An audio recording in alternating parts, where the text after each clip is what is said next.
negotiation.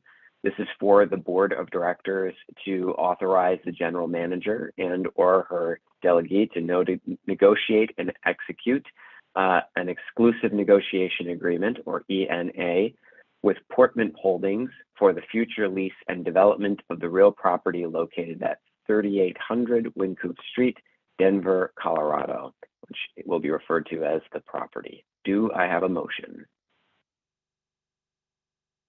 So moved. Second. The mover is Director Geisinger, the second is Director Catlin. I would now like to ask Ms. Chessie Brady, our Transit-Oriented Development Manager, to please present this item. Great, thank you very much. Before I jump in, I do want to reiterate what Chair Davidson just said, that the action here is to authorize us to enter into an exclusive negotiation agreement, which will begin the negotiation with Portman Holdings. And if everything works out, end with a ground lease agreement and other agreements as well. So the first thing we're going to do is negotiate how we're going to negotiate. And then we'll come back, a year or two from now to get to tell you what we've negotiated.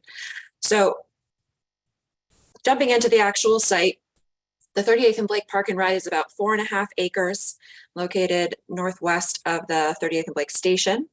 It was valued at $47 million in March, which is a significant amount for our RTD properties. We've been talking to Portman Holdings since April 2019. So they've stuck with us through the COVID period. And we've been working through our unsolicited proposal procedure with them, culminating in us releasing an RFQ this past spring and then selecting them over other respondents just in September. Their proposal, and this is, their proposal is quite a bit nicer than the red blocks I put on the map here, but their proposal is to ground lease the Park and Ride to construct office and multifamily rental project on the site. They intend to surpass Denver's requirement for affordable housing, so giving more than the zoning requires. It'll improve access. It will replace our existing 188 transit spaces. And of course, it will and must meet our operations and maintenance requirements. To dive into the procedure a little bit, I feel like I show you this every time I'm here, but so Portman started their initial request 2019. By now we're at step 6, where again, we've gone through the RFQ, we've selected Portman, and at this point we would like to enter into an exclusive negotiation agreement. So to negotiate exclusively with Portman to the exclusion of any other developers. And this is done in part to protect them from RTD selling or ground leasing the property out from under them, when they will be investing over the next 1 to 2 years significant time, money, effort into moving their concept forward, as we simultaneously devote a lot of effort to reviewing their concept and negotiating towards a ground lease. So the way that would go is you agree to enter into an exclusive negotiation agreement with them this month. We negotiate that agreement and execute it early 2023. And then over the next 1 to 2 years, we hash out the details.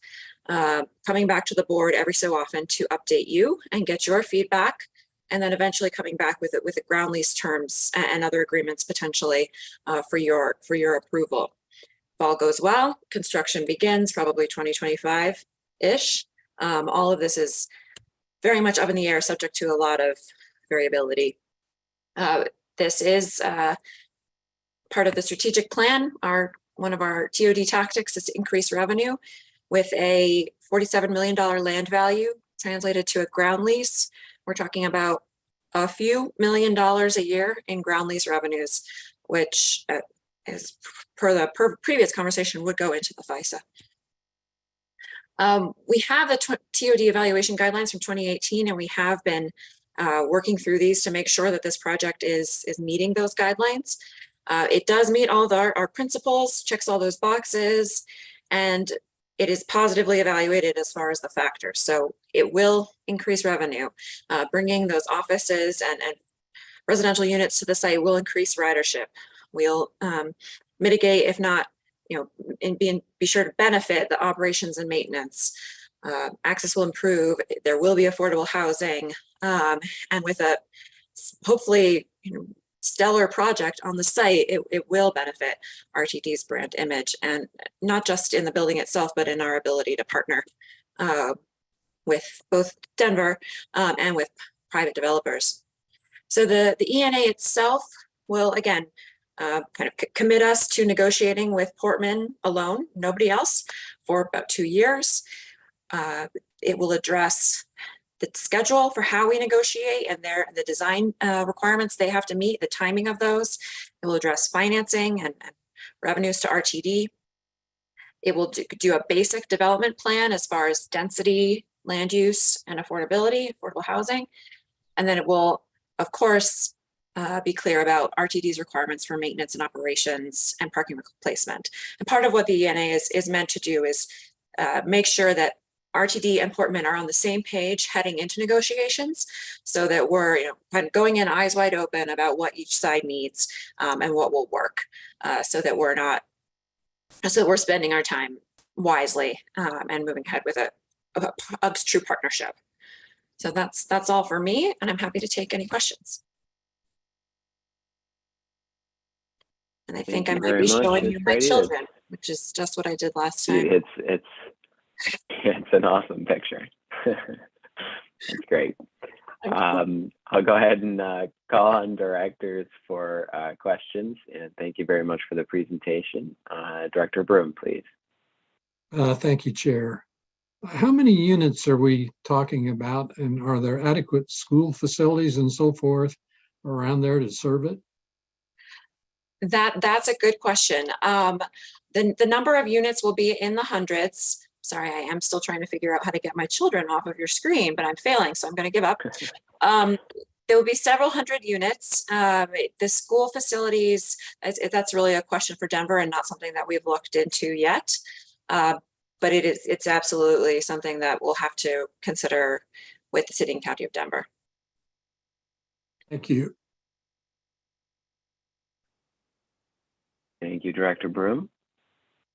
Are there other questions, discussion?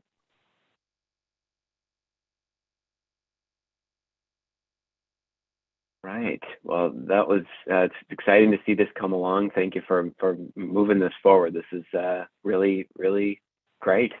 I'm going to go ahead and do a roll call vote on this one. So running down the group here, Director Broom. Yes. Director Catlin. Yes. Director Cook. Yes. Director Deschel. Be recusing myself from the vote. Director Deschel. Director Geisinger. Yes. Director Whitmore. Yes. And I am a yes. So that is 6 yeses, 1 abstention for recusing, and 0 no votes. And the motion will move forward. So thank you very much. Exciting stuff. Thank you. We are going to go ahead and move to the third action item of the evening for the committee. This is with respect to the Reimagine RTD Mobility Plan for the Future. This is for the Board of Directors to endorse the Reimagine RTD Mobility Plan for the Future, or MPFF. Consistent with the System Optimization Plan, or SOP, the Mobility Plan for the Future will be reviewed and updated with board approval periodically on a no less than triennial basis to provide for a consistent and effective coordinated policy and vision for service. Do I have a motion?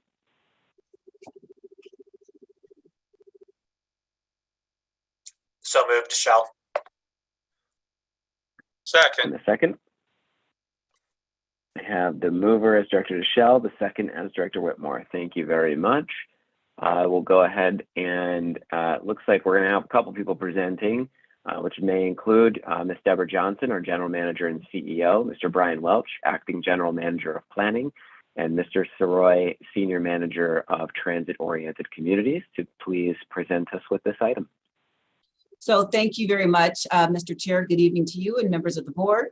I am Deborah Johnson, the General Manager and CEO. And this evening, as you have indicated, Brian Welch, the Acting Assistant General Manager of Planning, and Bill Shiroi, Senior Manager of Transit-Oriented Communities, join me to provide the board a presentation on the completed work products that comprise the mobility plan for the future.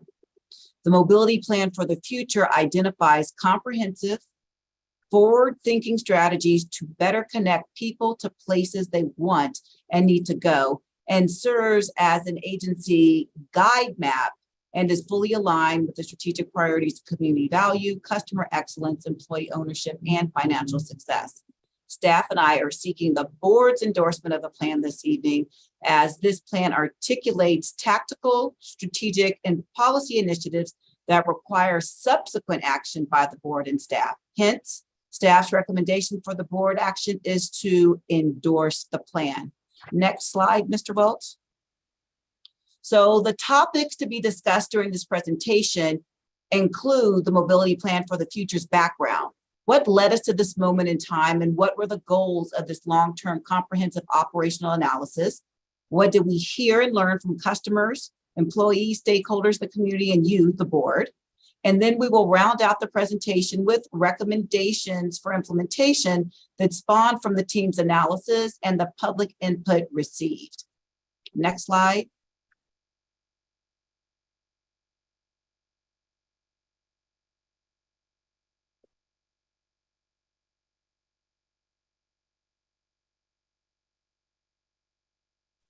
If you could advance the next slide, Mr. Welch, and then the next slide, please. So before you, board members, is the succinct description of the mobility plan for the future, which is the what.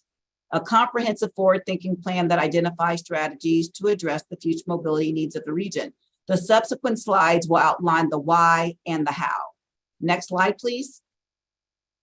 So as we look at the question before you on the slide, it's my understanding in 2018, the agency recognized that surface transportation landscape, or I should say the surface transportation landscape, was in flux, and several efforts were put into play, which came to be known as the Transportation Transformation Initiative, and hence Reimagine RTD came to be in late 2019.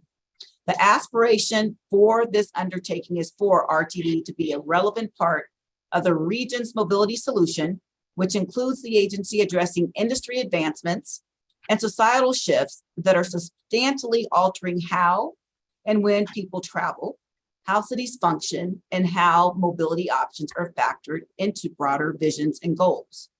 Next slide, please. In 2021, the board adopted 5, or I should say 6, if I can count, guiding principles of mobility, equity, financial partnerships, workforce, and sustainability. These principles help shape the primary goals for this plan, which are aligned with the strat plan priorities. Those goals are understanding and documenting RTD's long-range financial capacity, identifying RTD's role in responding to 2050 travel demands. And let me just point that out, it's identifying the role. Hence, that's why we're asking for the board to endorse, as it wouldn't be prudent for us to put forward a recommendation where we're adopting a plan 25 years in the future. And then as it relates to the subsequent goals, it's clarifying investment priorities and engaging and building consensus with stakeholders and partners. Next slide, please. The process that the team followed for this plan was one that was structured, but also provided some flexibility. Key elements included setting the stage. And what that means is assessing what was and is from an operational vantage point, such as transit services and delivery, capital projects, i.e. fast tracks, BRT, leveraging forums and committees, as well as documentation, such as the RTD Accountability Committee's work and their recommendations, as well as the board's adopted strategic plan, in addition to the region's mobility choice blueprint. Secondly, it was Reimagine RTD guiding principles, which I just referenced on the previous slide, using the 6 principles the board adopted a year and a half ago: mobility, equity, financial partnerships, workforce, and sustainability. Thirdly, customers come first. This aided us in garnering feedback from the public and stakeholders. As we look at the fourth aspect of the process, is the future of transit. It consisted of conducting scenario planning and demand modeling. Looking at the fifth element, an evolving role for RTD, we explored several paths forward, like the agency service area, bus electrification in this instance, and mobility as a service as an example. As we round out with six, fiscal and financial sustainability analysis, we examine financial scenarios. And then last, but certainly not least, it's RTD's vision in which we as an agency aspire to be the trusted leader in mobility, delivering excellence and value to our customers and community. Next slide, please. So this brings us to the question of what will the plan accomplish? Key implementation steps include implementing a partnership program, collaborating with the Colorado Department of Transportation's local partners to implement regional bus rapid transit service, developing a zero emissions fleet transition plan. And let me be clear, as the framework from the electrification aspect of our process, that will provide a framework which we can then leverage going forward to help inform developing a scope so we can actually have a transition plan that encompasses every aspect of not just procuring a bus, but changing the way in which we do business from our facilities as we do run cutting, which means how we service plan and things of the like. And then additionally, integrating service and modes throughout development of a trip planning and payment platform, continuing to foster a dynamic, diverse workforce that attracts and retains valued people that's in line with our strategic priority of employee ownership. We're continuing to seek opportunities to enhance transit safety. Quite naturally, that's hand in hand with our public transit agency safety plan, and initiating a formal effort to collaborate with state and local partners to increase transit funding in the region. And let me be clear, when we talk about leveraging relationship with state and local partners, first, we're going to do that at the regional level, recognizing that state representatives are representing the regional stakeholders, and it will take all of us collectively in order to move the needle as we talk about the investment at a state level. So with that, I will now pass the baton to Brian Welch, the Acting Assistant General Manager of Planning. Thank you, General Manager Johnson, and good evening, Chair Davidson and other board members present tonight. And before I begin this section that I will divide up with Mr. Siroy, I wanted to just mention to the board that your board packet includes two links that we would regard as compromising a package we're presenting to you on the mobility plan for the future. So in addition to this PowerPoint, there is a link you can click on that includes what we call the executive summary. And this is our effort to put forward on a few pages this massive effort that you have watched over us as we prepared this material. And then in addition, General Manager Johnson showed you that slide that had all those different elements.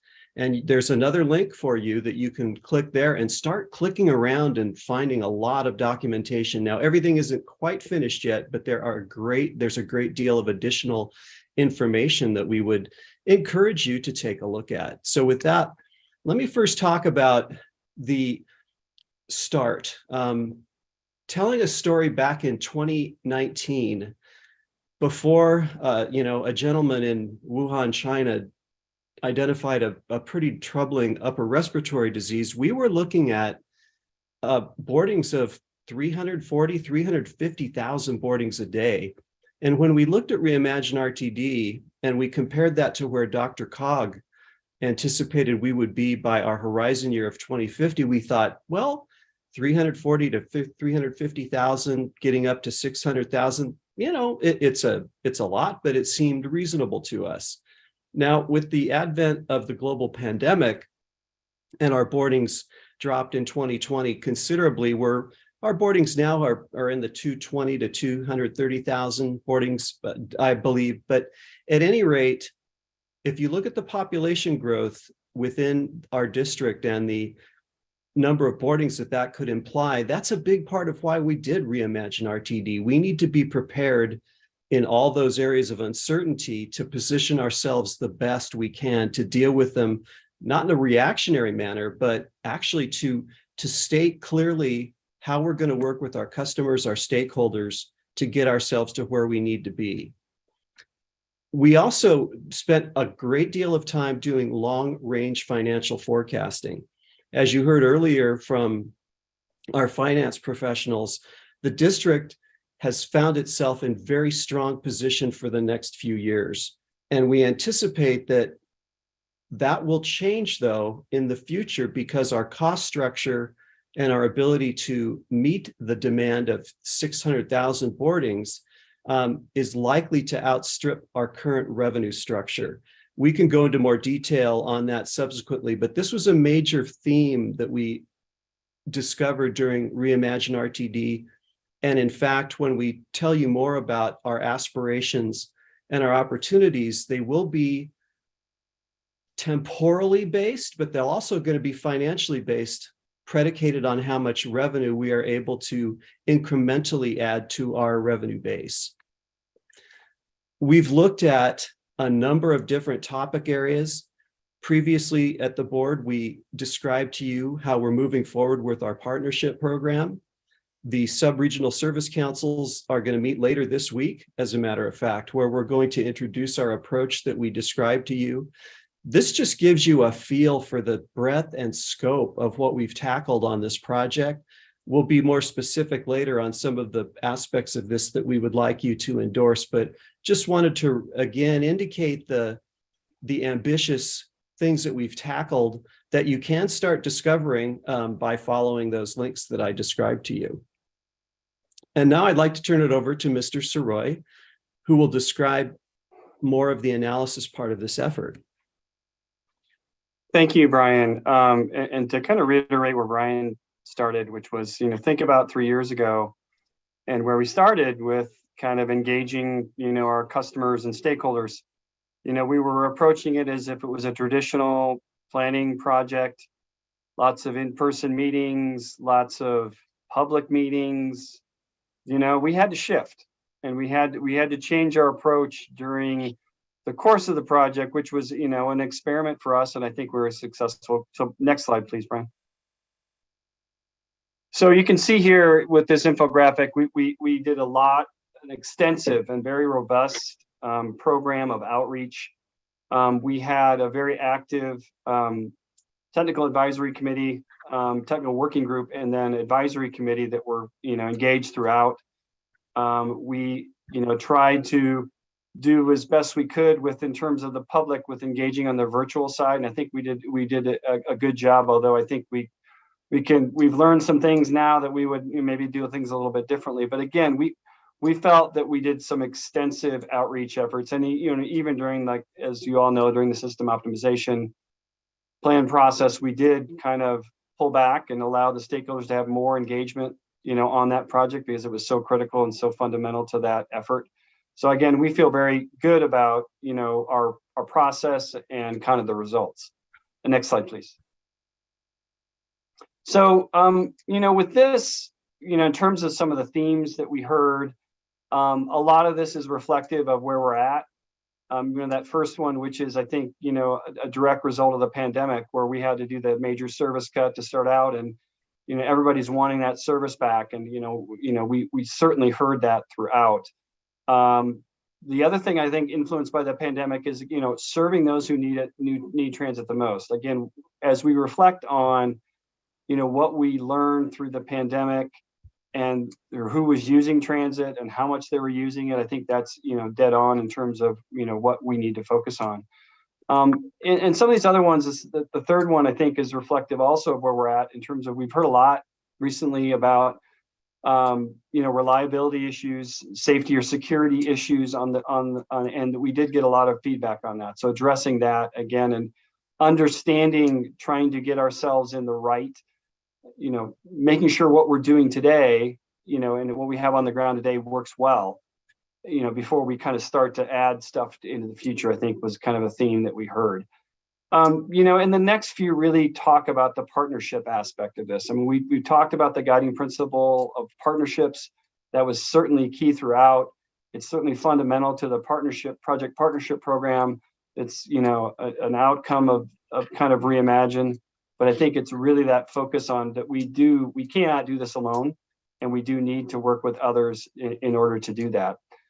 So I think that those are some really important points that we learned and really have driven kind of some of the recommendations that have come out of Reimagine in terms of the themes that we've heard from, the public and our stakeholders. So next slide. So now we're going to get into recommendations, and I'll start off and then I'll turn it over to Brian. But I think if you go to the next slide, I think General Manager Johnson spoke to this earlier, but we look at what we're trying to accomplish with the mobility plan for the future and how it directly relates to the strategic plan. And the strategic plan obviously has established our mission and our vision. And, this really takes some, kind of a different step. What are our aspirations? How do we get there? What are some of the things that we need to do, particularly, on some of those key areas that relate to the strat plan and relate to, the goals and guiding principles in Reimagine. So move on to the next slide. So we kind of organized these recommendations into 4 different areas. I'm going to cover the first 2, and then Brian's going to cover the last. So the first one being access. Obviously, focus on what our role is in access, and us being a mobility integrator, us being that kind of organizer to help with transit as being a backbone to the mobility system. And we're looking at that and looking at how do we measure that in terms of how do we create better connections regionally. And how do we, work on that in terms of the multimodal aspects of our transportation system and our fundamental role in that. Next slide.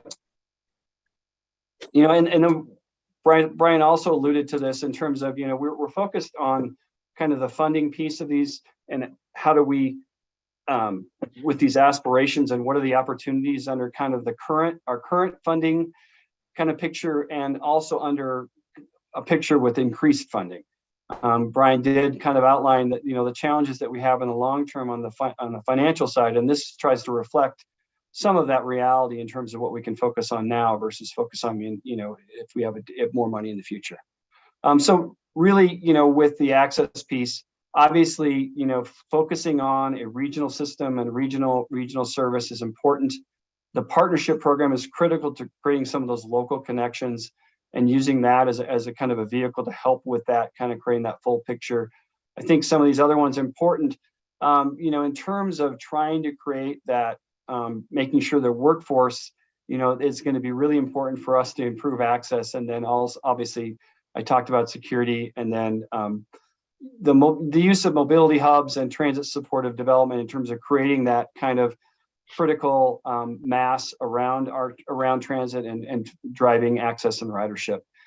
And on the area where we have increased funding, I think it's critical to understand that we talked about on the BRT side that we are working on some of those priorities already. We're working in partnerships, with CDOT and with the City and County of Denver and with the stakeholders up in the Northwest to really to start to implement some of that. But I think what this is really getting at is more of a much more comprehensive approach that goes beyond some of those initial partnerships and the partnerships with DRCOG, who's providing a lot of that funding, and how do we get there? And then, beyond that, obviously, in terms of expanding capacity, and that's going to be an area where we are going to need funding. I think we've talked about that pretty extensively with the board in terms of where we're at in kind of that near term, next 5 years, and then kind of where we're at kind of in the next, 15 to 20 years beyond that, that we do need really more funding if we're really going to truly expand our capacity.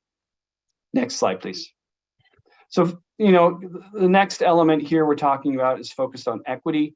Again, I think just to reiterate some of the things that we've already talked about, we're really here focused on those who need transit the most. We like I said, we learned extensively through the pandemic that we have a core set of riders that we need to respond to and really take care of because they're really important to our system. Understanding that, how we're going to measure that is we're going to look at a couple different things in terms of how we're serving them, but also what's their satisfaction, looking at satisfaction of those riders in terms of what the service that they do receive. Next slide. And, with the current funding, obviously we are going to be focused a lot on the partnership program and a lot on, equity's role in that partnership program. We look to really to try to, through that, create some impact and some connections to key destinations through the innovative fare programs, which you're going to hear a little bit of later tonight from Carl and Chris, and I'll interject as need be on the fare study, which I think is you can look at that as a way that we're already doing that. We're looking at ways to innovate our fares to respond to some of where we're at, and hopefully create a new fare structure that's more responsive to the current state of transit. So, on the increase side, looking to improve bus and rail accessibility for all. And we already have a couple of different items, again, that we're already doing to set this up. We talked about, I think it's been noted, it was in the budget tonight, about the level boarding study that we're looking at, and we've applied for DRCOG funds for that.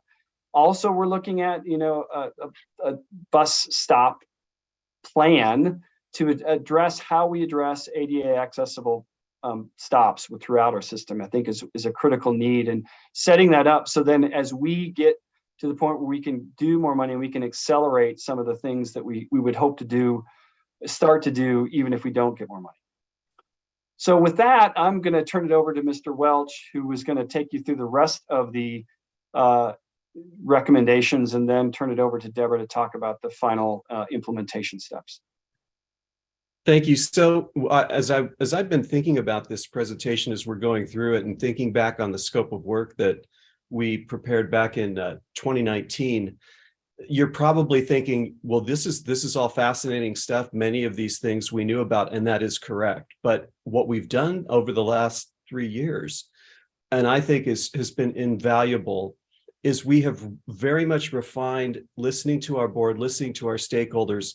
Okay, you have all these different areas. What's your role? What do you think RTD needs to do? In sustainability, we heard consistently from our stakeholders the importance of RTD as a part of the solution to our climate challenge. Over and over again, people understood that RTD is a big part of the solution to what everybody is talking about, moving people out of polluting vehicles into our vehicles. The success metric for us is we want to see people change. We want to see people move out of a polluting mode to RTD. Now, the challenge here is people also have aspirations related to our fleet. We've got a very, very big fleet, as you know, over 1,000 revenue vehicles. We have a mall shuttle fleet that's already battery electric.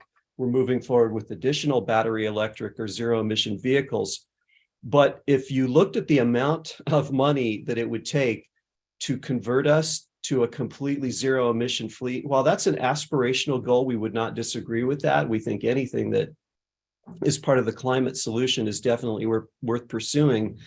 That's probably something that would be predicated on finding significant new sources of funds. And I don't even know what a better word is for significant, but it's a giant number. But that doesn't mean we shouldn't continue to pursue that path, and we certainly will. And you're going to be hearing more about that. But Reimagine RTD has set the stage for where we can head in the future. More will be coming from that in future board meetings.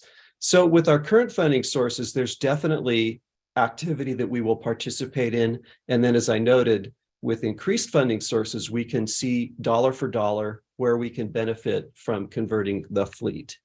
On a financial aspect, as I noted earlier, the big emphasis for Reimagine RTD was to go long range, to really take the first look since probably it's been a number of years since there was a long range financial picture for the district. We know we're still in a bit of an uncertain time. Obviously, it's a bit destabilized as we look at our ridership profile. But where we want to be is obviously where we are right now.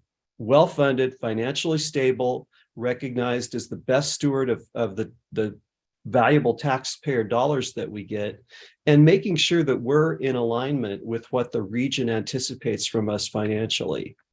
Now, with our current funding sources, you know very well, we've heard about and talked about Tabor revenue limits that are going to be a near-term challenge for us. We would like to pursue ways of working, collaboratively with stakeholders. We're not going out and demanding money from people, but we're certainly looking for ways to leverage resources from others. I think it would be wonderful if the state of Colorado would And I think you're going to see more perhaps over the next few years. They're definitely taking a bigger role right now in bus rapid transit, for example. Those are all welcome ways of making the pie bigger. We need to make the pie bigger.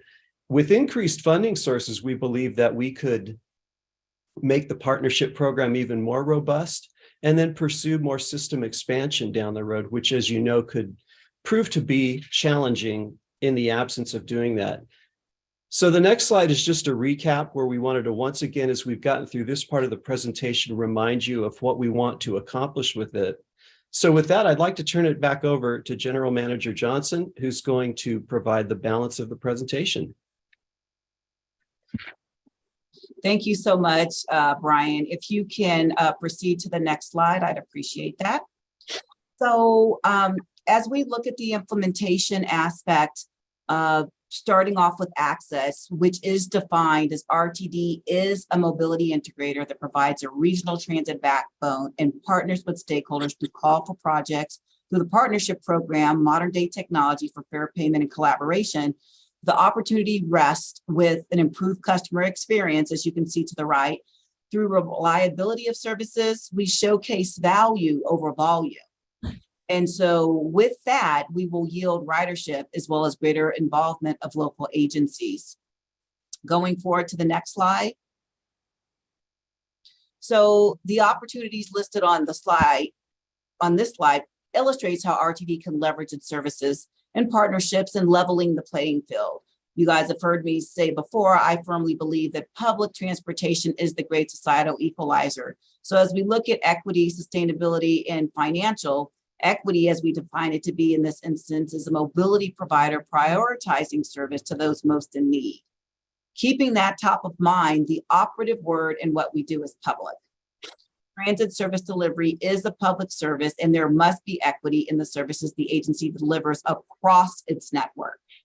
As it relates to sustainability, we have defined that as being a mobility leader that defines and evolves transit's role through innovation and collaboration. This is so reflective of our current state with zero fare initiatives and discussions around environmental stewardship. And as we look at financial, we define that in this instance as being a mobility agency that is well funded, financially stable, and serves as a good steward of taxpayer dollars while supporting regional access, equity, and sustainability. So looking at the subsets of the opportunities, it is important to note with the financial opportunities that we will work to bring a heightened awareness. While the bullet before you speaks to state and local partners, as I said previously, it's inherent that regional stakeholders support us as well, as it's paramount in recognizing the nexus with state legislators representing regional stakeholders. So the opportunities that you've heard about this evening are exciting and will enable the agency to move forward in a manner that addresses shifting of mobility norms using the mobility plan for the future as its guide map. I encourage the board's endorsement of this plan. So that concludes our presentation, Mr. Chair. Before I yield the floor to you to facilitate a discussion, I want to ensure that you all understand that I have sincere appreciation and admiration to Bill Van Meter, the former AGM of Planning, Brian Welch, Acting Assistant General Manager, Bill Soroy, as well as their teams and the consultant teams, and those across the agency and service planning as well. So with that, I will yield the floor to you, Mr. Chair. Thank you for the opportunity to present this evening. Thank you very much to the entire team. Really appreciate the presentation and walkthrough of the thinking here. I'll go ahead and call on directors for questions and discussion. I have a few thoughts as well, but we'll start with Director Deschel, please. Yeah, thanks so much. And thank you so much for the presentation. Specifically, really appreciate seeing the delineation between current funding source and if we have more funds. I know that's something the board asked for directly, or maybe it was just me, but I think there were others too. And so I really appreciate seeing that come back. I just wanted, one quick sort of clarification, which is in some of the backup documentation for the mobility plan for the future on our transition to zero emission, it exclusively references battery electric buses. But in the summary slides we just saw, they reference zero emission vehicles, more of a technology agnostic Which one are we voting on? Is there possible to change the other? I see Ms. Johnson has her hand up, so.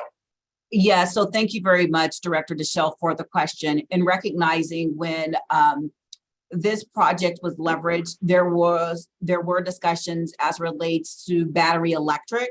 And in doing so, with this scope of work specifically that the sub-consultant is working on, while there were aspects of hydrogen fuel cell, it's been more or less a framework focused on battery electrification. Recognizing that, as we look to go forward with the transition plan, this will serve as a framework. So while it's here in the mobility plan for the future, for all intents and purposes, we have morphed that, keeping in mind, I talked about the flexibility of our process to look at zero emission holistically, and that's what we'll use to inform our scope as we go forward in the future to ensure that we are looking at the various systems that are available, because at this juncture, we don't know what we don't know relative to what might yield greater returns for us as an agency with our current service area, our facility limitations, and what may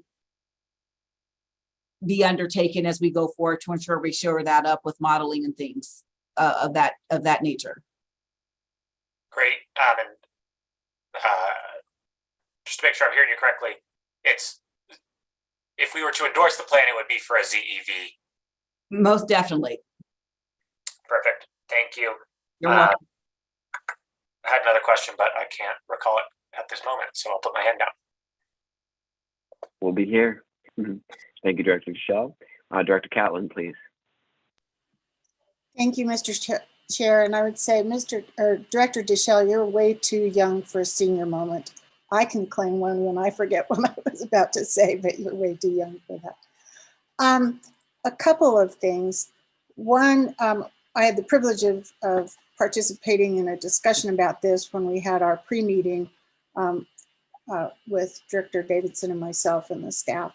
And we had a discussion about the word endorsement rather than approval. And the endorsement means that we are endorsing your approach in moving forward, but there will be some flexibility with regard to future approvals and that sort of thing. And I wanted to say I appreciate that. But in saying that, I just wanted to make sure that we weren't going to be boxed in, that this is a roadmap to go forward. And the endorsement is just saying, hey, you guys are on the right track, and we look forward to having things come in the future. And then I have a kind of a picky little thing I wanted to say. On packets page 82 and 86, it refers to review of the fast tracks corridors. And I know I sound like I'm beating a drum over and over again, but it's really a fast tracks plan. And I just want to make sure that we look at it holistically, because in that plan, there were recommendations for enhanced bus service and a number of other things for the system as a whole. And I just don't want us to lose sight of that at the expense of just the corridors themselves. So that I would just ask that be maybe adjusted to make sure that we look at the entire fast tracks plan.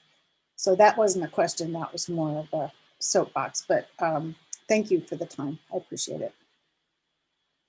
Yeah, thank you, Director Catlin. I appreciate both of those comments, and wondering if Ms. Johnson, I saw your hand come up with regards to the first portion of the comment, if you wanted to make any further comments than those already made by Director Catlin about endorsement versus approval. Yes, thank you so much, Mr. Chair, and Director Catlin hit the nail on the head. That's exactly what this is. We talk about the flexibility and agility quite naturally as we talk about zero emission vehicles and so forth. To Director Deschel's point, we have to do a fleet transition plan that will encompass various aspects, and we would bring that to you all. And so that's the whole point about the framework and the direction in which we're going, hence the guide map. So thank you very much for those comments. Thank you very much, Ms. Johnson. Director Geisinger, please. Thanks very much, and thanks for this presentation. I've learned a lot going through the packet yet again. You know, I know you brought it to us before, and I think there's a lot of good planning in this. At first, I was concerned about the idea of endorsing versus approving, but I understand that. I think that makes sense. And I appreciate the reference to the links to the underlying documents. You said it's an executive summary and also an explanation of, I think that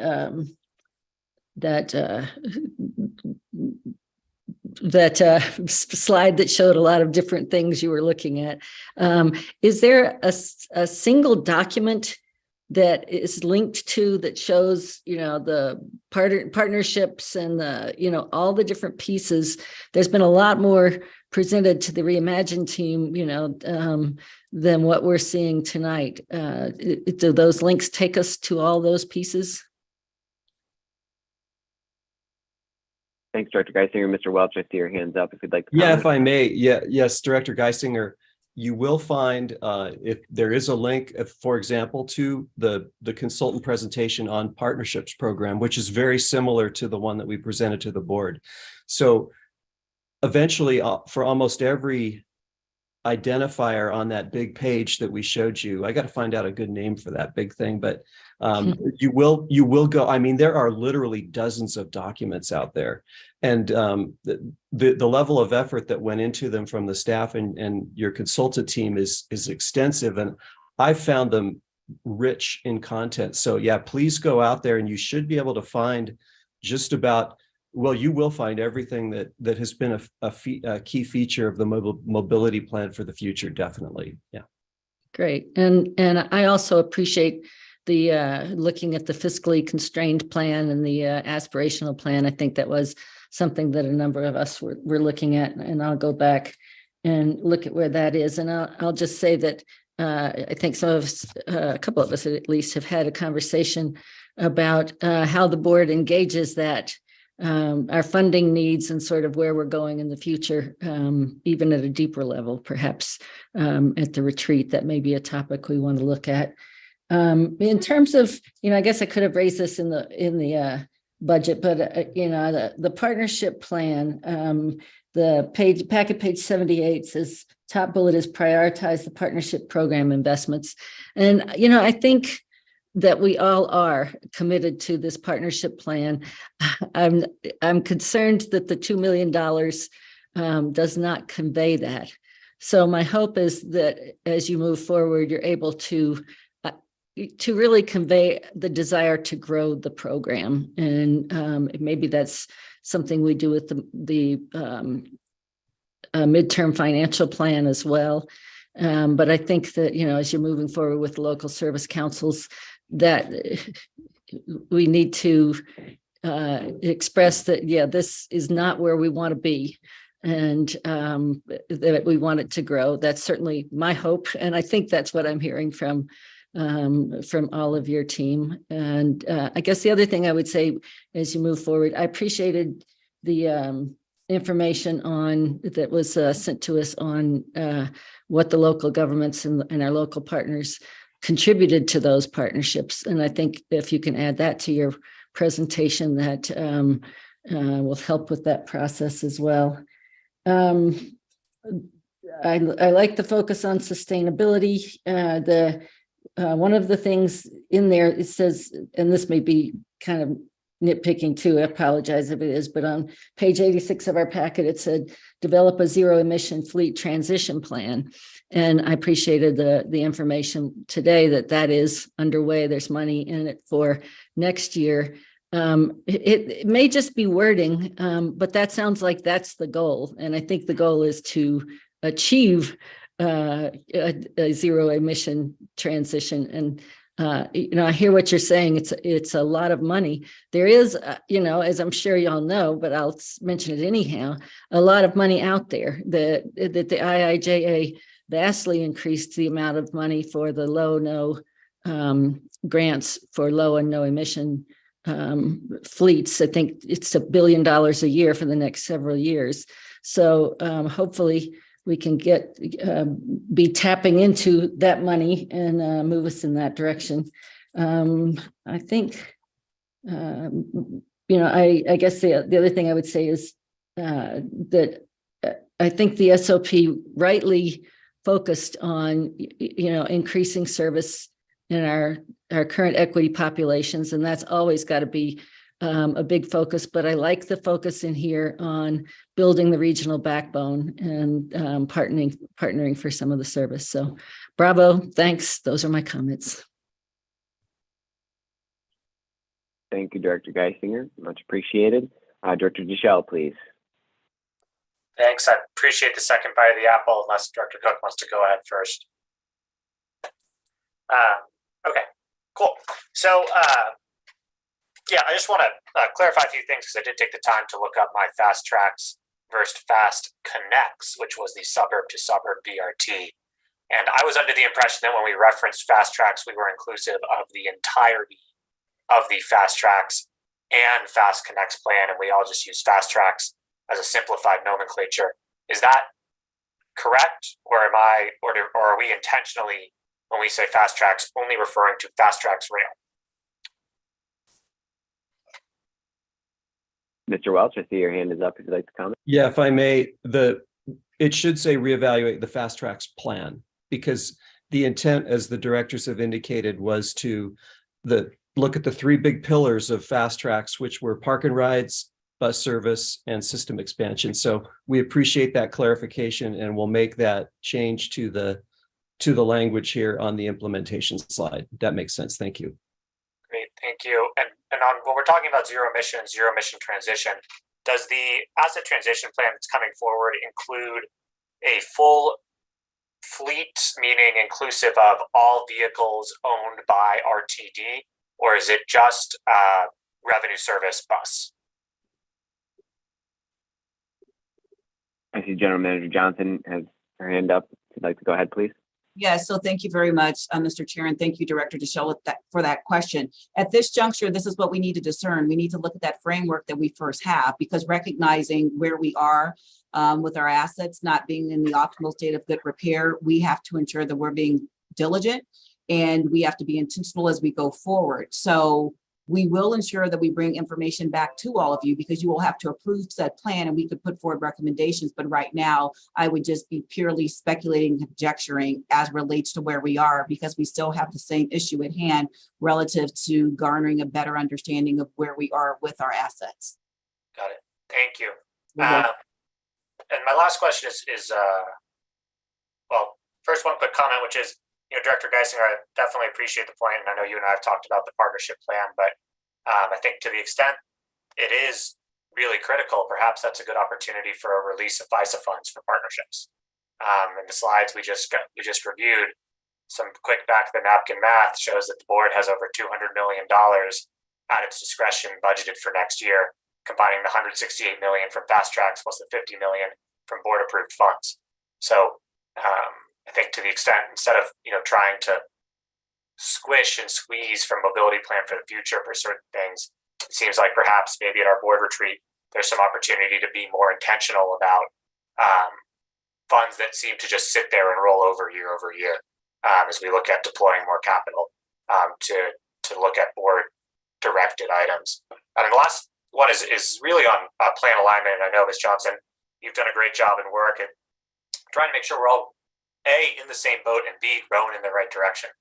So just so that I understand where this sits, right, which is that we have our strategic plan, which is the overarching direction of the agency. The mobility plan for the future is tied to the strategic plan, and the various plans referenced therein all sort of will continue to feed up. So as we continue to see things come forward to the board, whether it's system optimization, service change, capital improvements, right, everything should be both strategic plan and mobility plan for the future aligned. Is that sort of a fair, big characterization? Mr. Chair, if I may. So I would qualify as since that our strategic priorities are the functional pillars upon which decisions should be made, and recognizing the mobility plan for the future closely aligned with that. I would say your assessment is accurate, keeping in mind that we will do a refresh, as we said, every minimally 3 years. And so recognizing the strat plan goes forward as well for 5 years, and we're going into year 2.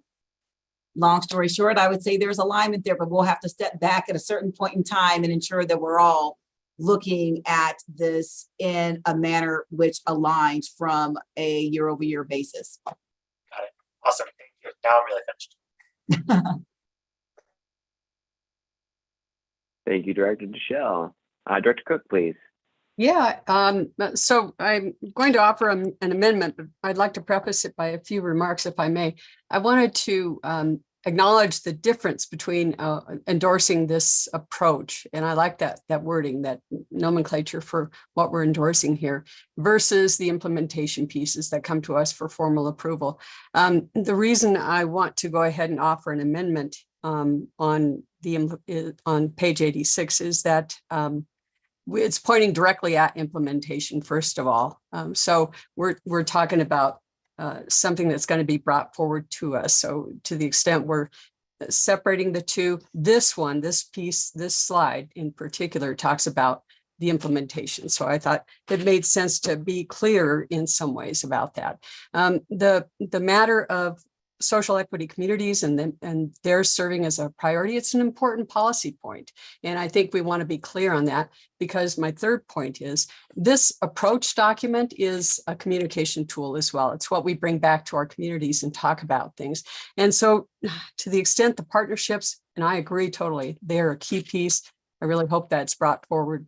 That I think we want to be clear rather than ambiguous or say that those details or that particular policy may or may not be as it reads. So for those reasons, and also I had sent through a memo with a particular example that I think highlights why the change would be good. What I'd like to do, Mr. Chair, is move to modify the first bullet on packet page 86 to read prioritize partnership program investments to serve social equity populations for live, work, or other trip needs, in parentheses.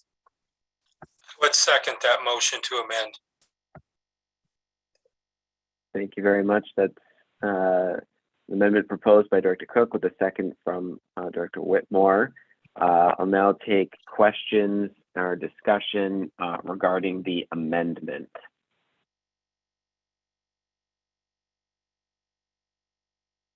Any questions? Director Deschel, please. Yeah, and thanks so much for bringing it forward. I think, I know we've talked about it here in other meetings, the importance of remembering that equity populations and marginalized groups don't just stay within their community. They often are traveling to and from places. My concern with the language as proposed, and maybe we can tweak it, which I know Robert's Rules of Order, it's not its favorite thing. But, my concern is that we'd see it as a justification for some sort of future economic development, right? To say, oh, well, it might serve equity populations. This place might employ equity populations versus where someone lives, which is a known quantity. And I'm wondering if there's a way to finesse that language such that, it's one thing if we know that there's a building that employs 1,000 low-wage individuals. It's another thing if someone's going to try to say, oh, well, I'm building a brand new development and we're going to add 2,000 jobs, and they sort of try to couch it in that language. That's my sort of concern with the languages. But I know it can quickly turn into a fractal pattern as well. How far do you want to really specify things? Mr. Chair?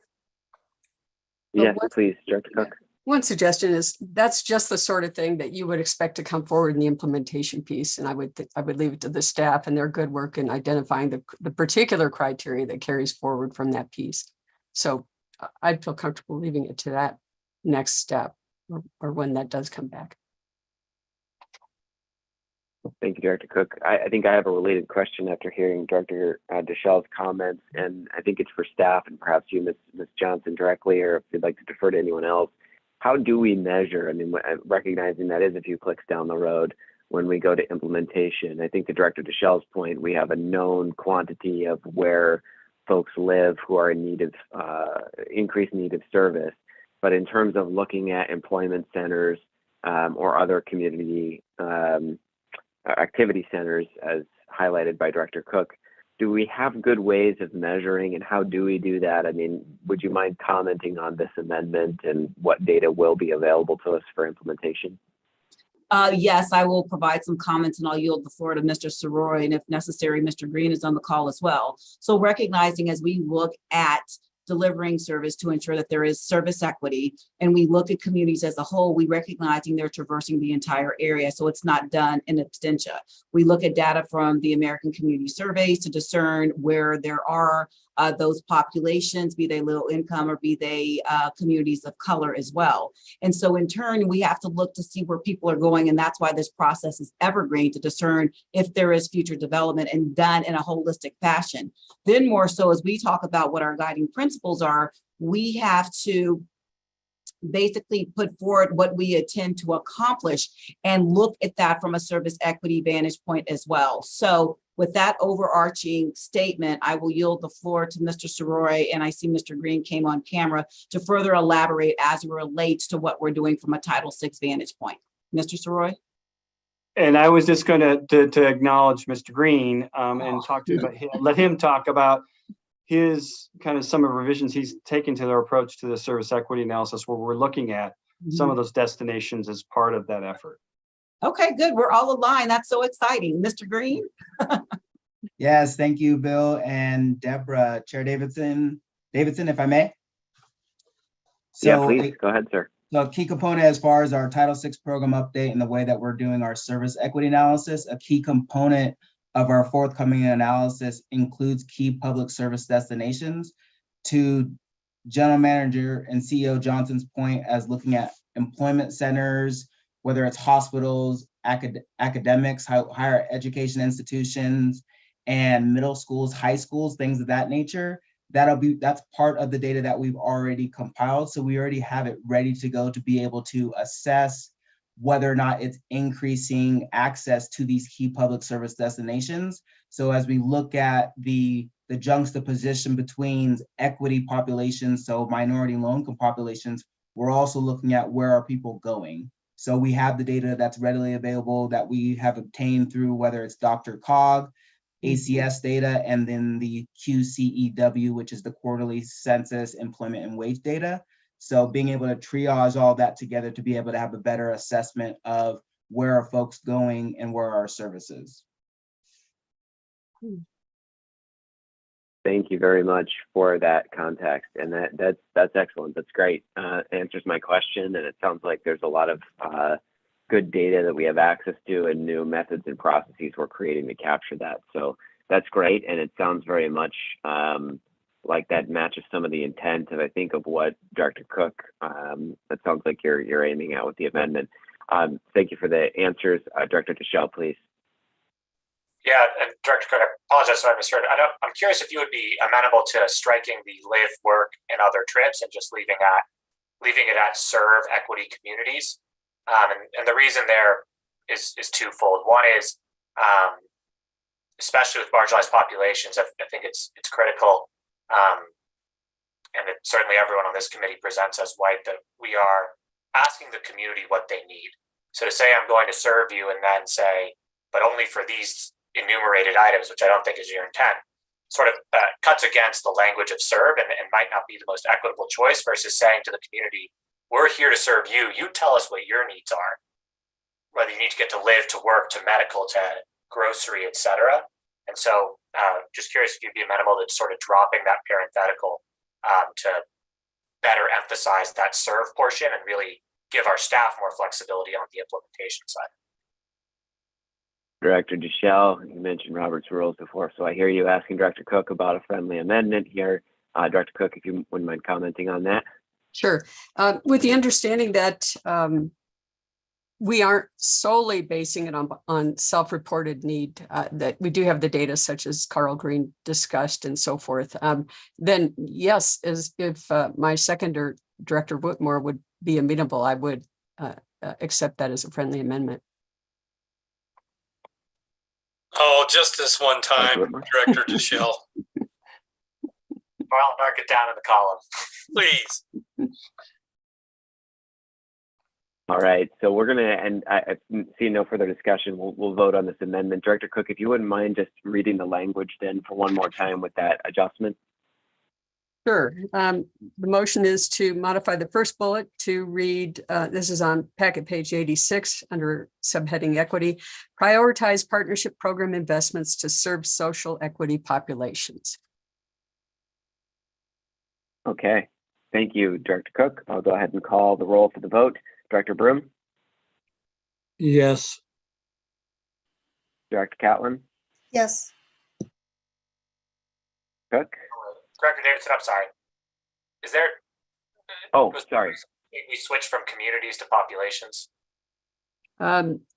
Yes. Mhm. Yeah, that was part of the motion to begin with.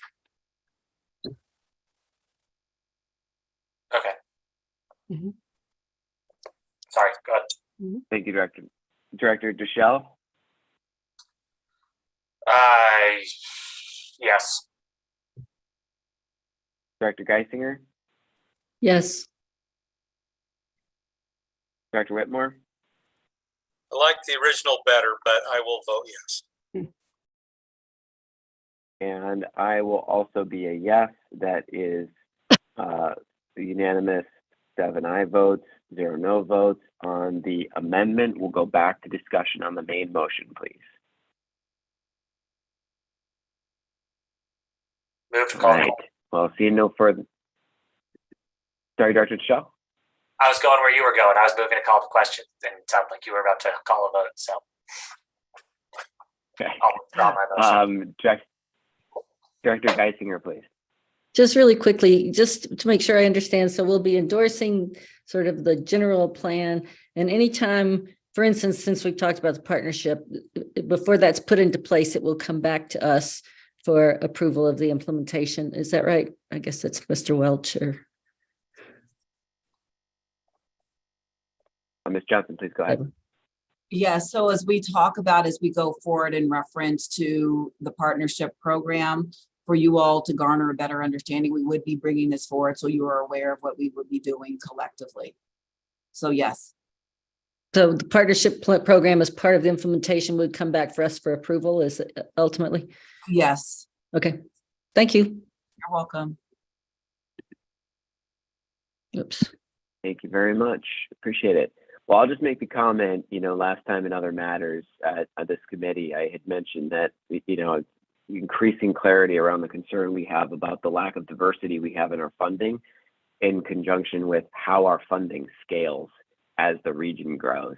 And I just wanted to call out that, I do want to make sure we visit that in this committee next year. And packet page 68 really calls that out beautifully, showing the way that our revenue scales, recognizing this is a very far, forward-looking projection and things change, pandemics happen. But it's a great chart for calling out why we need to tackle this.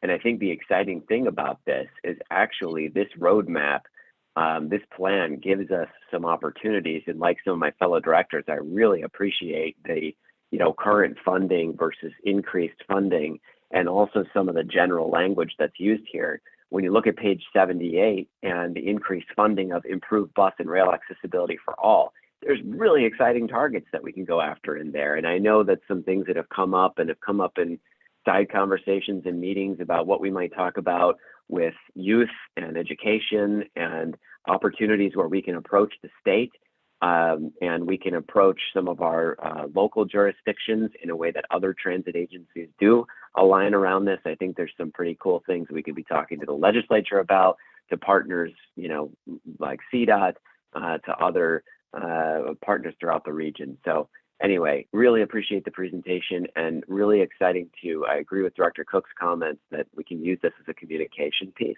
And I would throw out there as a task to this committee and to this board in next year, looking at the opportunities to engage with other agencies to identify those additional sources of funding that packet page 68 so beautifully calls out the need for. So thank you for allowing me to take the time to call back to that other matter I brought up last time. With that, we will go ahead and I will call for the vote. I'm going to do this as a roll vote as well. This is for the endorsement of the mobility plan for the future. This is back to the main motion as amended. Director Broom, No. Director Catlin, Yes. Director Cook, Yes. Director Deschel, Yes. Director Geisinger, Yes. Director Whitmore, Yes. and I will be a yes. So I see hand up, but we'll go ahead and that's going to be, the motion will pass with 6 aye votes, 1 no vote. Director Catlin, I see your hand raised. Was there an additional comment that I may have missed? Yeah, and it's probably moot at this point. I was going to suggest, prior to it not being a unanimous vote, given 1 no vote, that we remove it from the unanimous consent agenda for the board, because I think based on the length and depth of the discussion tonight, it would warrant a full board discussion. So that would have been my recommendation, but that's a moot point. Anyway. Yeah, thank you for the comment. I think the intent behind that was good. Apologies for missing. I go to my notebook and up here. So, but yes, we'll be off now. So appreciate the comment there. All right, thank you everybody. Thanks for the presentation, good discussion. Let's move to the 4th and final action of the evening. This is with regards to the IT work order contract. This is for the board of directors to authorize the general manager and CEO or her designee to execute all documents necessary to award a contract to DataMan USA for information technology or IT work order services in an amount not to exceed $10 million over 5 years, nor $2 million in any single year. Do I have a motion?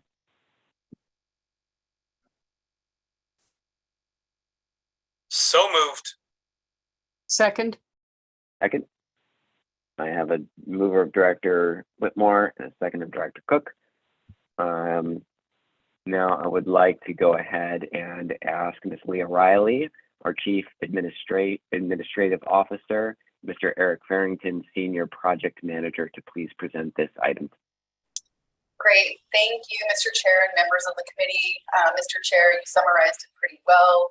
Just a little more detail is we're recommending to the committee to authorize the general manager and CEO to enter into a 5-year contract with DataMan USA to provide on-call IT services to support the IT division.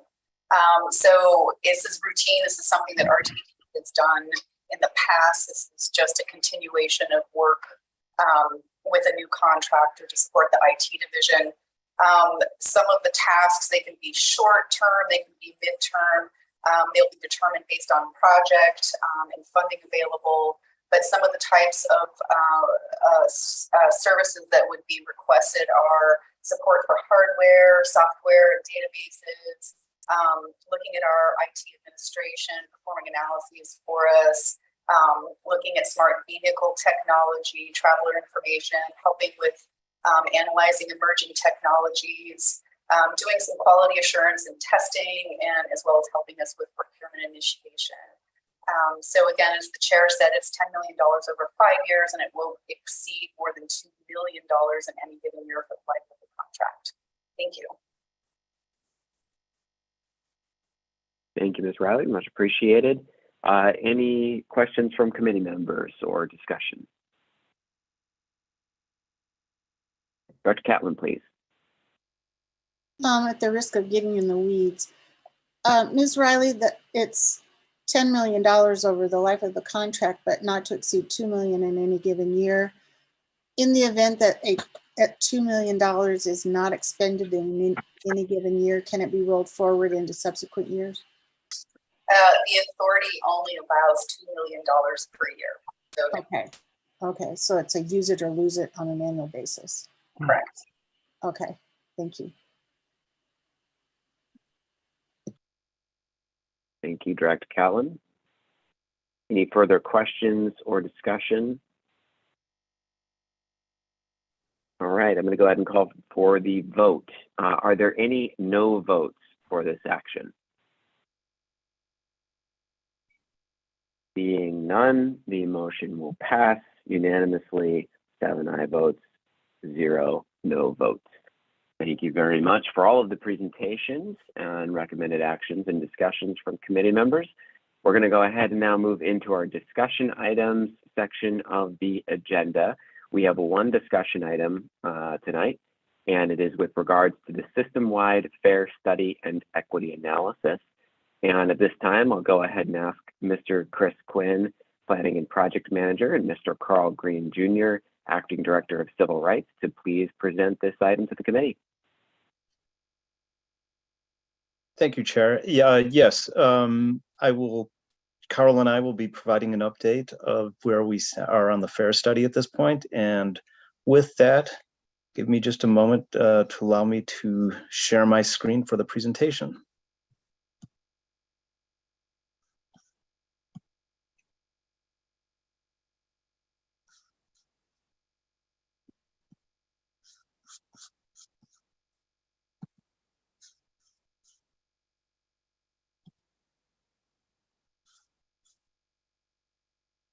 And is that showing?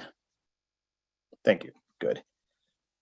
So as part of our discussion tonight, or part of our presentation, we'd like to first go over the schedule, talk about the alternatives development and what the alternatives do look like, and then also talk about other policies and programs that are sort of in the background that could be considered with either one of these alternatives. Also talk about some of the recent community outreach efforts that we've embarked on, and then conclude with the next steps. So Carl is going to begin with discussing where we are on the schedule. All right, thank you, Christopher.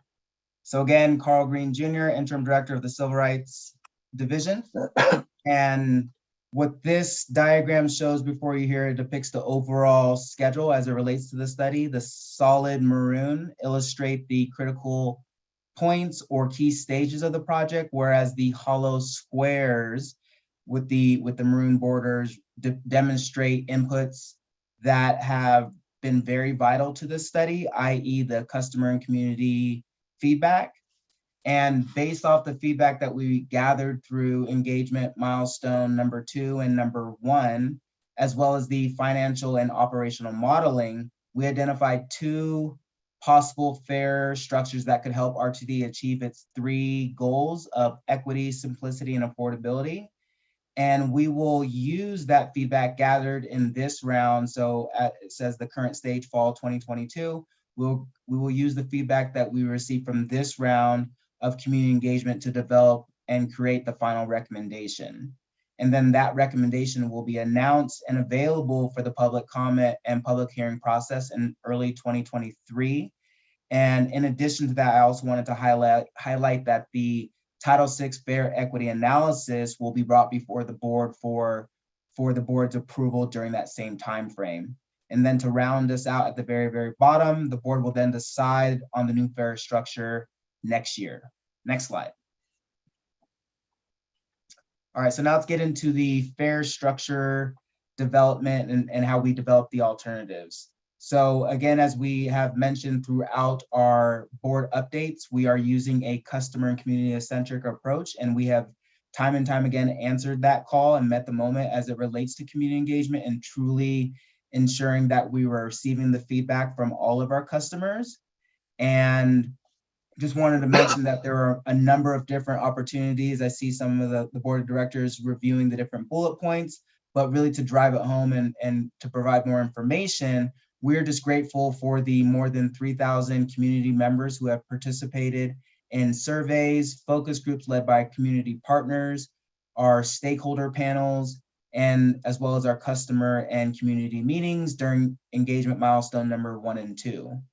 I also want to particularly highlight and recognize the community partners. Again, this was a venture that was the first of its kind at RTD of moving forward with a multicultural services and multicultural outreach and engagement services contract, where we brought on 6 community partners who have that already established trust in the community. So being able to leverage them to really have boots on the ground, from doing door-to-door, meeting with community members and our customers, to to going to bus stops and rail stations and collecting feedbacks through surveys, and also conducting focus groups. In addition to the feedback that we've heard from the public, our project team has also done extensive modeling that takes into account additional considerations. And these considerations are financial sustainability, which basically is fair pricing to maintain that long-term financial sustainability, to what are the operational and technological feasibility best practices at transit agencies across the country. We've heard from a lot of different properties of ones that have conducted recent fare studies. So being able to leverage their best practices and understandings has been very vital to this project. To what are the potential impact on minority and low-income customers, which is in accordance with our RTD's Title VI program, as well as Title VI of the Civil Rights of 1964. And then lastly, the ability of those alternatives to help RTD achieve those three goals of equity, affordability, and simplicity. Next slide, please. So prior to handing the ball over to Chris and taking a deeper dive into those two alternatives, I just wanted to highlight that these are examples of what the final recommendation could look like. And essentially, these are preliminary prices and structures that are subject to change. And utilizing the customer and community feedback that we received during this engagement milestone in this round of engagements, it will help inform the final fare structure, policies, and programs. And then again, once the final recommendation is developed, customers and communities will again have another opportunity to engage and provide input during the public comment and public hearing process. So with that being said, I'll now pass it back over to Chris. Thank you, Carl. And with that in mind, we will go over the two alternatives that are under consideration. And at the risk of sounding like broken records, I do want to emphasize, as Carl noted, that these still are kind of alternatives that are under development, so that as we formulate the final alternative, these will, whichever we choose or recommend for moving forward, will likely be different from this based on the community input that we receive.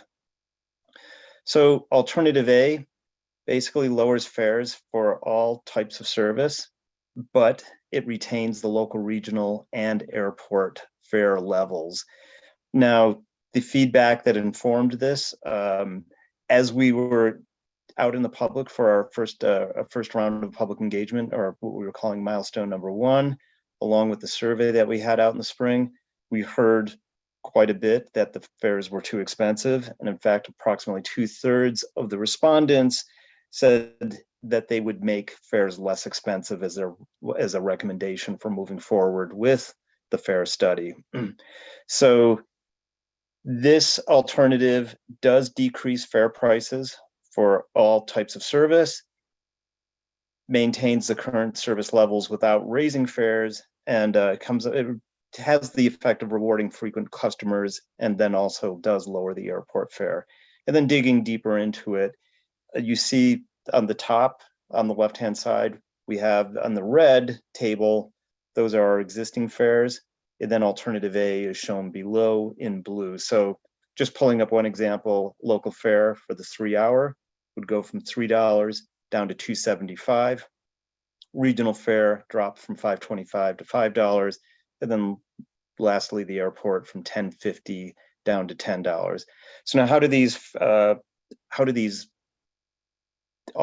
alternative A perform against the study's goals of equity, affordability, and simplicity? In the case of equity, we show a green light here, and that is because under this alternative, our financially burdened and minority customers would experience a greater decrease in average fare prices than all RTD customers overall. And the largest price decrease in terms of percentages would be under the local 3-hour pass, and that is the pass that is the fare that most of our financially burdened customers do rely on. Now, against affordability, also we put a green light there. All customers benefit. We would retain the current distance-based fare, but the monthly fares would drop fairly significantly, as you see. Now, the last goal, simplicity, have kind of the yellow light there simply because while we do lower the fares, we don't do anything to actually change the fare structures. So the existing, the fare boundaries, the complex matrix of regional fares for the regional buses would stay in place. Now, under alternative B, this one is what we sometimes refer to as flattening the fares. So that is to say that no matter how far you're traveling, except for the airport, you would pay a single fare. And of course, needless to say, the feedback that informed this particular alternative is the fact that also within our surveys and our public outreach, we heard that the system was too complex. So one of the benefits of this is we remove the distance-based fares, but we also do reward our frequent customers and as you'll see on the next slide, the airport fare is reduced. So just like the under alternative A on the top here in the red, we show the existing fare structure and existing fares, then below in the orange shows what it would be under alternative B. And here again, just emphasizing, as you notice, we combine the local and the regional, but we would maintain an airport fare. But the airport fare would drop from $10.50 down to $10. In terms of how this performs against the goals, from an equity standpoint, not as positive as alternative A for the main reason that there's no decrease to the local fares. And so those that would benefit the most would not be our low income riders. Now, from an affordability standpoint, we also put a kind of a yellow light on that one simply because the fares are no longer necessarily reflecting the distance that people are traveling. So, it becomes more affordable for those that previously were paying a regional fare, but those who are currently paying the local fare are not really getting much of a benefit. But from a simplicity standpoint, solid green light in that eliminates a lot of the confusion that we have in the system as it is today. Then this is just a side-by-side showing the alternatives comparison. Again, alternative A on the left, alternative B in orange on the right. The big things to take away with alternative A, all customers would pay less. We'd be rewarding our frequent customers by lowering the monthly pass price. However, we would still have the existing fare structure, which adds to the complexity. Then in alternative B, big takeaway, as I said, what we refer to as flattening the fares. So it doesn't matter whether you get on a local bus, regional bus, you would pay $3. Airport would be the only exception. So much simpler. And we would also we'd be rewarding our frequent customers by lowering the monthly pass fairly substantially. Then Carl is going to discuss some of the other things that are going on in the background with regard to our other policies and programs that would be under consideration regardless of the alternative that is chosen. Carl. Thank you, Chris. So as Chris alluded to, some of the other policies and programs under consideration, many of which are set up to accomplish one of two goals. The first one here that you can see on the chart here is improving transit mobility and access for financially burdened customers. This may include changes to fare discounts and improving access to LIVE, which is our income-based discount program. And it may also include grants for certain types of nonprofits and nonprofit organizations, as well as programs for affordable housing developments or higher education institutions such as community colleges. The second is about simplifying and increasing the use of our past programs. And this may include a bulk purchase program with a 10% discount and simplifying the pricing for smaller employees. And next slide, please. All right, so taking a deeper dive into the discounted fares, essentially, first RTD is recommending that the discount for the Live program for the Live customers would be increased from 40% to 50%, which would align with the other discounts for seniors, persons with disabilities, and Medicare cardholders. And then in addition to providing a larger discount for customers with limited incomes, it would simplify the discount programs, again, to have better alignment with our discount programs. So as you see what's under consideration, the first bullet point is about 70% monthly pass or fare cap discount for customers paying discounted fares. Essentially, this would make regular travel with RTD more affordable for financially burdened customers and could help encourage encourage more eligible community members to sign up for our Live program. And then the second bullet point of single fare for discount customers, regardless of distance traveled and services utilized.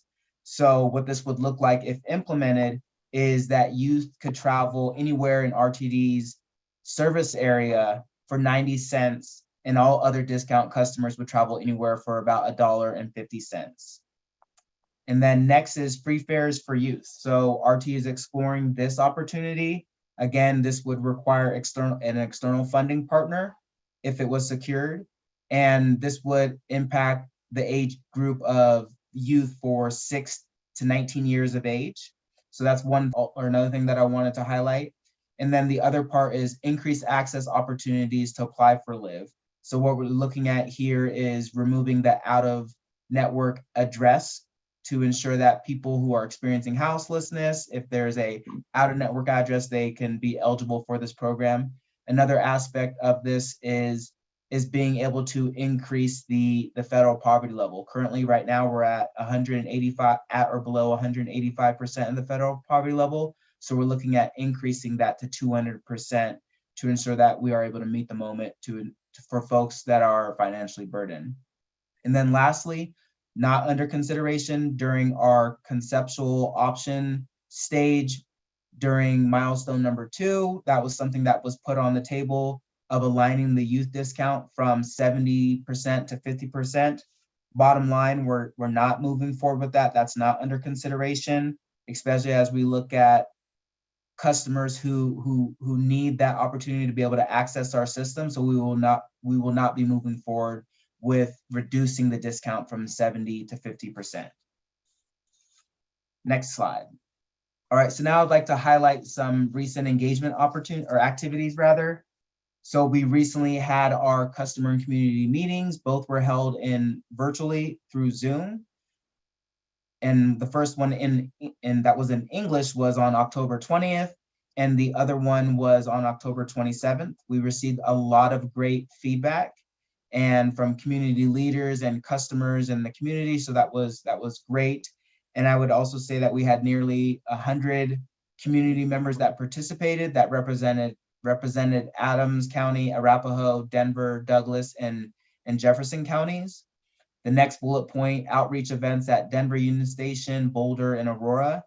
This was an opportunity for staff from planning, civil rights, and communications department to really attend these different locations and engage with customers, whether they're getting off the bus or getting off the train rather, and really driving home the opportunity to engage with us and to fill out surveys.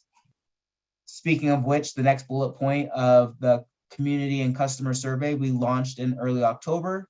That is projected to close on November 6th. To date, we had about 2,916 surveys in English and about 115 surveys in Spanish. And I just wanted to highlight the fact that this past week, and as we drive home to the November 6th date, is that we deployed a lot of different initiatives and activities to get the catchment of folks to engage with the survey, hoping that will increase those numbers. So just wanted to highlight that. And then the next bullet point, press release, website update, and social media campaign. This was really all hands on deck, and just thinking about it, it was like an orchestra, just thinking about the consultants, the RTD team across the agency, whether that be communications, planning again. So I just wanted to highlight and give a big kudos to Marta Sapecki and her team for really bringing it up to ensure that we are engaging with folks on different methods. And then lastly, equally as important to engaging with our community and customers is making sure that our internal stakeholders and teammates are apprised of where we are at within this Fair Study and Equity Analysis project. So we launched an Inside Connections, which is our internal newsletter, highlighting different aspects of the project, to as well as our Facts and Snacks, which we held last week, where we had a number of different folks attend these Facts and Snacks sessions, where we engaged with staff and also moved forward with different questions and answers that we received throughout the sessions. With that being said, I'll now pass it back over to Chris.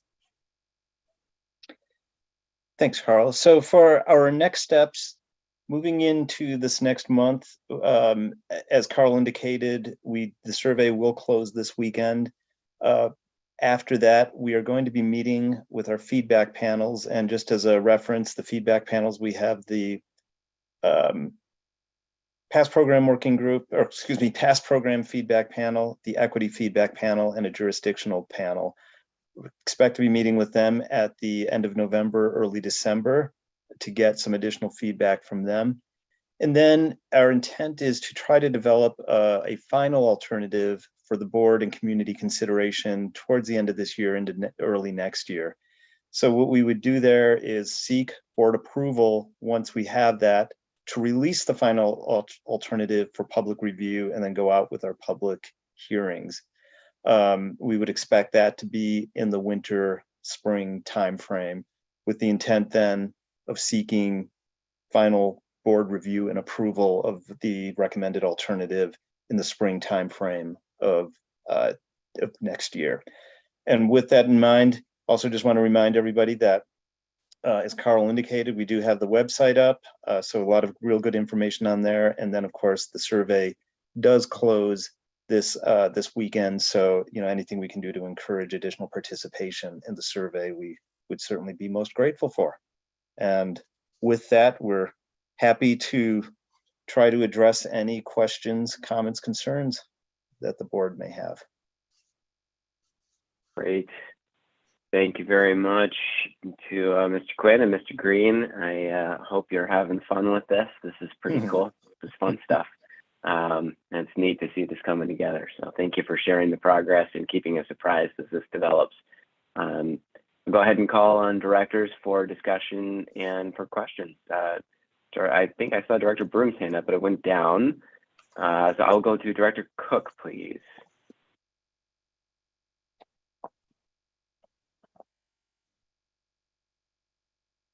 You're on mute. Oh, thanks so much, Chair. So to the extent you all are identifying the benefit that accrues to folks who are low income, do you take into account those who are paying for the passes, the monthly passes on their own nickel? The reason I ask is we had quite a bit of experience with folks who worked at the airport, that 40,000 people all having to buy a regional pass. Many of them, I'm talking the people in the fast food restaurants or fast food and sit down restaurants, people who work for Traveler Services, they got very little or no money from their employer toward the pass. That reduction you'd see from the regional 200 down to 96 would make a huge difference to those folks. And I thought it might be true too throughout the region. Just want to make sure you're working to get hands around that and don't discount that as a benefit to folks who are strapped and trying to take care of their travel needs. Certainly. Someone like to address that?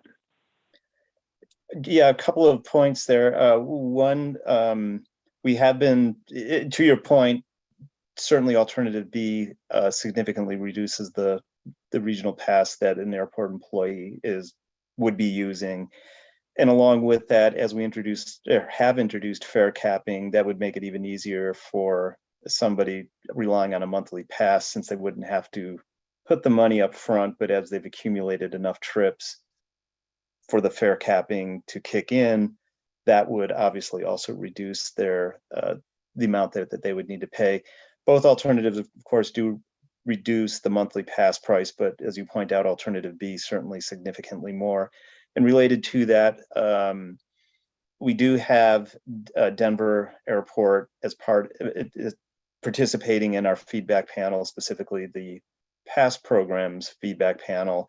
And along with that, we are also going to be recognizing some of the unique needs they have. We will be meeting with them actually later this week as part of a focus group with their employers to seek input on what they think of the alternatives. Okay, thanks. Thank you very much. Director Deschel, please. Yeah, thank you. Can we have a breakdown of the fair media, the distribution of fair media that are currently used as a way to measure any changes we make and improvements therefrom or not?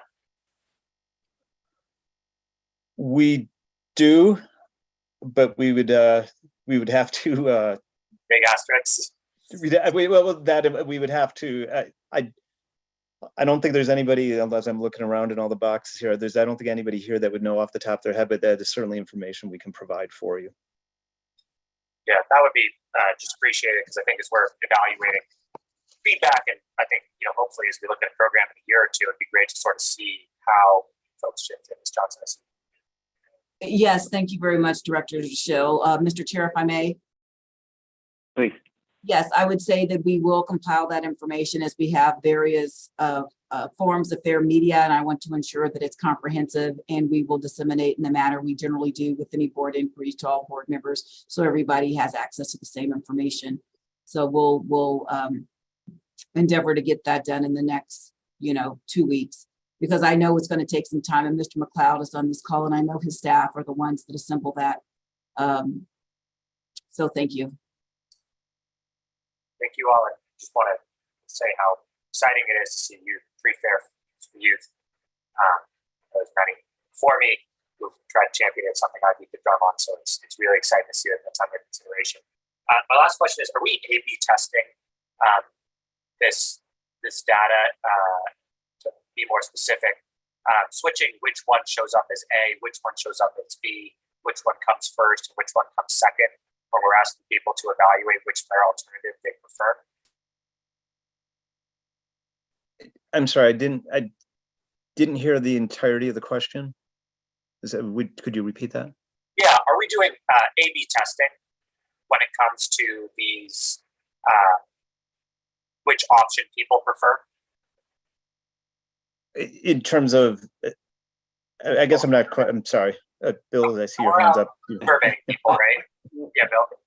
I was going to say, one of the things that we did when we developed the alternatives, we intentionally we named them generic names.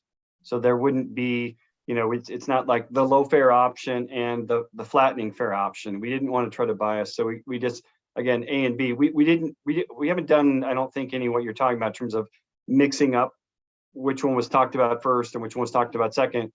But again, we felt in terms of addressing it by calling them fairly generic names, that we weren't kind of intentionally biasing people's opinion, because we were just kind of looking and say, hey, there's A and there's B, which one do you like? Yeah, that's great, and I definitely appreciate that. And I also know from taking the survey that you guys have people sort of drag and drop priorities.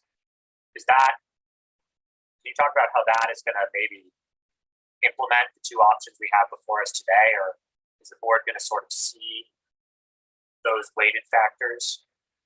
And if anyone on the board hasn't taken the survey, I recommend you do it. It's really interesting. Yes, great job. I'll start, and then Chris or Carl, you jump in. I mean, yeah, we are going to do some, we've already started looking at preliminary crosstabs and how kind of it breaks down by different groups and different things, and trying to discern kind of what that means. I'll just say this, I think not to kind of let the cat out of the bag, but there is an overwhelming kind of support for alternative B thus far from most angles. But we are going to continue to push that, and like Carl said, we have a big push here at the end to try to get more people to take it. And hopefully, by the end this weekend, we'll have our consultants doing kind of a summary of this, and then we'll be able to present some of that information to the board. Probably it will be next year, in terms of we presenting some of that summer information as we kind of come up with this recommended alternative. Thank you so much. Thank you. Dr. Geisinger, please. Great, thanks so much. And thanks. I think there's some really exciting options, not just the alternative A and B, but some of the backup, the idea of working with our affordable housing areas. I've mentioned that before, to provide eco passes or something like that. Have we looked at the effects on the budget? Are these similar? Were they designed to have similar effects?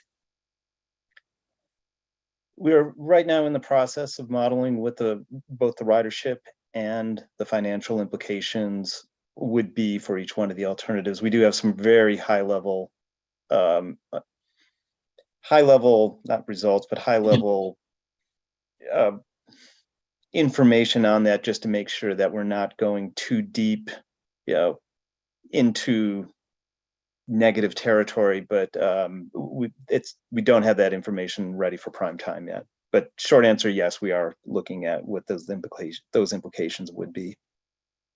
Thanks. It looks like Mr. Soroy has something to add. Yeah, I was just going to say that we've been working very closely with CFO Doug McLeod and his staff on this, and Doug has kind of given us kind of a direction in terms of, which I think he alluded to during the budget conversation earlier this meeting, about looking at a kind of a threshold of 20% is kind of a reduction that we could look at and still not have impact on our ability to provide service. So we've been using that generally, but like Chris said, we're going to provide more information as we kind of get into this recommended alternative, more specifics on this very topic. Great. And a couple questions that are probably for Carl Green.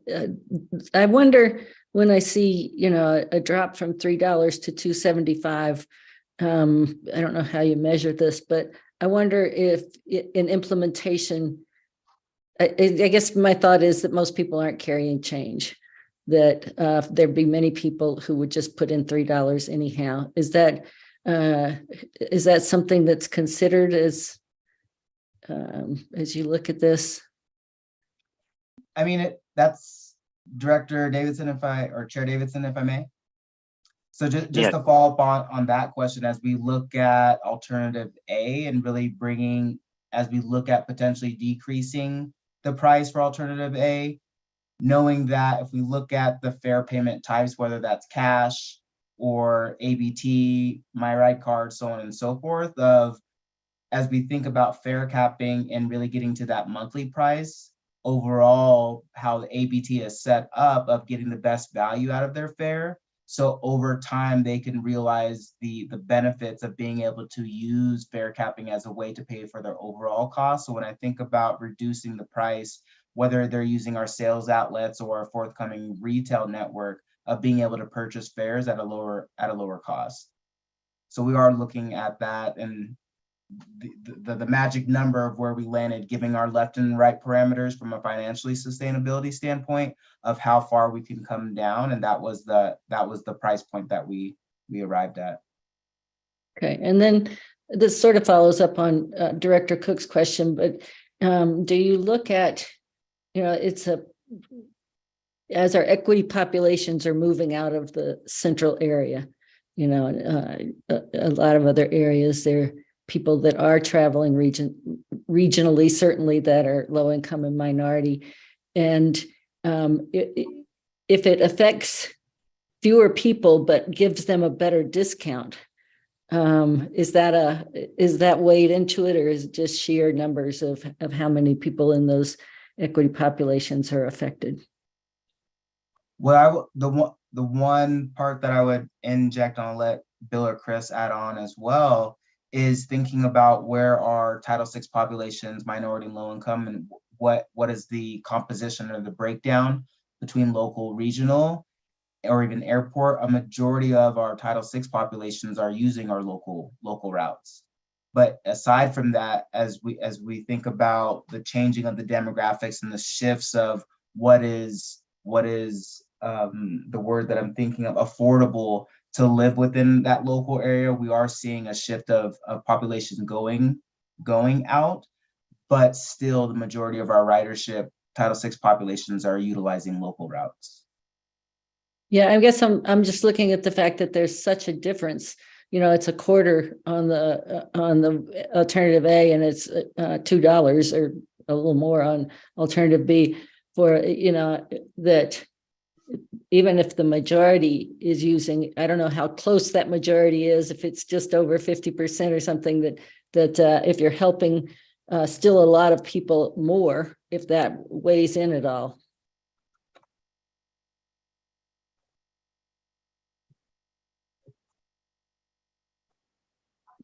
Bill, do you want to? Yeah, I was just going to add, I think the other thing that it takes, we'll be taking into consideration is there's, you know, the other policies and programs that Carl did talk to about, you know, will play into this as well in terms of our ability to look at providing discounts to, you know, our equity populations that could affect their ability and reduce their costs, and whether or not they're a local rider and or, you know, a regional rider. I think that will play into this analysis as well. So I think that we'll look at that. But again, like Carl said, the sheer numbers show that the majority of our equity populations are taking that kind of in that local category. Okay, thanks. Look, just one more quick question. I'd love to push this out on social media. If there's some, you know, some sort of graphic you could send us that we could post in the next few days. Yes, we could definitely provide. We have a lot of social media assets that we could provide to the board of directors. Okay, thanks. That'd be great. Thank you. That's great. Well, again, really appreciate this. And yeah, really appreciate getting a chance to preview some of the additional things under consideration. So Mr. Green, thanks for covering that. Youth, it sounds like a good one to go talk to the state about, and to be looking for partners and additional funding. So there's a couple good ones on there. And yeah, thanks for bringing those to our attention as well, and for the presentation. So with that, thank you to everybody for the discussion items. We're going to go ahead and move into other matters. Are there other matters to come before the committee this evening? Similar to last time, I did have one. I just wanted to say, oh, go ahead, Director Deschel, you go first. Yeah, I know we touched on this last time, somewhat recently, and there's a lot of emphasis on this new partnership goal. And I think is that job been posted? Is it 1 FTE? Is it 1.5 FTE? I want to make sure that, you know, if it's a huge policy priority, that we have a partnership person there. And I know and trust General Manager and CEO that you are doing that, but I want to make sure you have the support and the budgetary support that you need, because it's not just the $2 million in partnerships, it's standing up a group to evaluate those partnerships and borrowing on people's time to review proposals. And I know people power is a challenge. Ms. Johnson? Yes, so thank you very much for the question, Director Deschel. And I would say that no, the position isn't posted because the position is included in the budget, which this committee just approved. Hence, we have to wait until the full board basically approves the budget. And as we go forward, we can position ourselves to post that, but this budget is in effect commencing January 1st. So we will do the legwork, so we'll be at the ready. But additionally, in parallel, we have to define the concepts relative to the framework for the partnership program, which we'll be doing with the Sub-Regional Service Council. So the team and I have aligned some elements, and as you may be aware, those Sub-Regional Service Council meetings are kicking off. So I think we're positioned, but we do have to be somewhat ginger in our approach as we go forward, and to the point that was raised previously, ensuring that it's scalable. So we're going to do our best relative to managing those expectations. So thank you. Oh, and just one thing is so I can have another bite at the apple, recognizing what we talked about in the question that Director Geisinger posed earlier, that yes, we're going to work with the sub-regional service councils just as we did before and brought back to this body what it is because you guys have approved the funding. But as we talk about where we are conceptually from an operational vantage point, that's what we'll be working with the sub-regional service councils on, because quite naturally they know their areas better than we do in that vein, but still have to ensure we're adhering to our standards as it relates to service delivery. So thank you. Thank you. Thank you very much. Director Catlin? Thank you, Mr. Chair. I just wanted to mention that the activities for the audit committee, or the selection of the members, would ordinarily come through this group before being forwarded to the full board.